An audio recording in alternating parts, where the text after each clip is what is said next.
Hi guys, in this video I'm going to talk about DNA and its structure, and I'm going to compare it with the structure of the RNA towards the end of the video.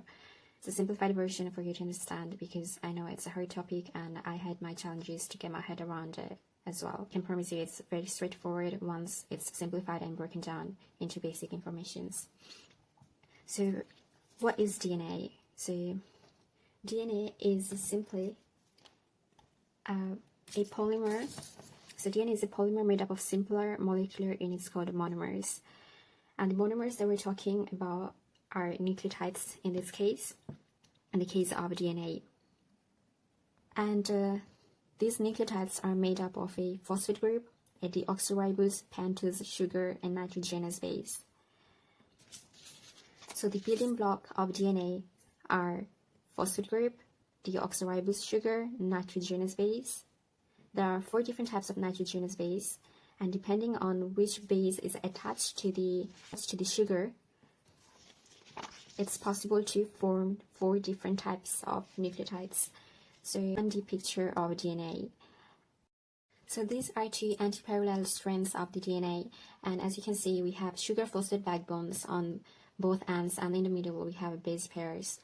And there are some dots in here. You might ask, what are these?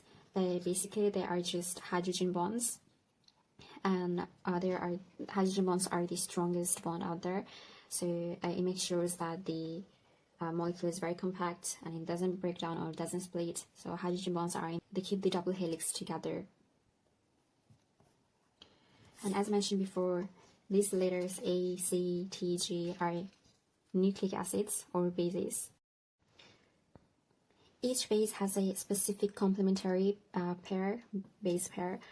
One base only pairs with another specific one. So here and here.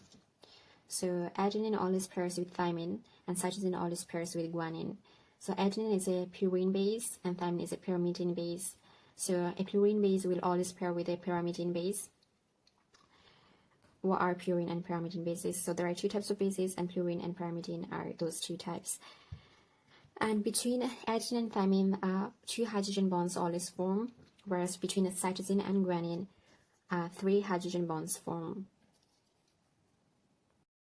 So we're going to go more into details about pyrimidine and purine bases. So pyrimidine's bases are simply single ring structured bases, and they look something like this, like a hexagon. It is only one ring structure. And examples of pyrimidines are cytosine, thymine, uracil, which is found in RNA. So cytosine and thymine in the DNA are pyrimidine bases, and they're going to pair up with purine bases, which are guanine and adenine. Now we're going to look at the structure of purine bases. So purine bases are double ring structure, and they look like this.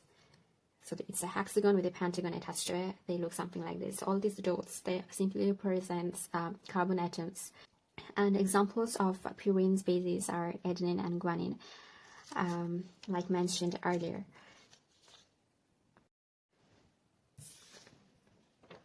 So here I'm going to show you the 3D structure of a double helix DNA, and that's going to hopefully make more sense. We have a sugar phosphate backbone. The gray bit is our sugar phosphate backbone, which are the yellow bits in here. And the sugar phosphate backbone is made up of the phosphate group and the sugar, as mentioned earlier. And then these colorful middle bits things are the base pairs. And in the middle, we have the hydrogen bonds that keep them together, keep the double helix together. So we're going to now compare DNA with RNA. RNA stands for ribonucleic acid, compared to DNA, which stands for deoxyribose nucleic acid. And DNA contains deoxyribose sugar, whereas RNA contains ribose sugar. DNA has thymine base, whereas RNA has uracil base. So all the thymine bases in RNA are replaced by uracil. So you're going to find no thymine base in an RNA strand. And also DNA are double-stranded, whereas RNA are single-stranded. And for DNA, there is only one type, whereas for RNA, there are 2 different types, mRNA and tRNA. We are going to talk about it in protein synthesis later on.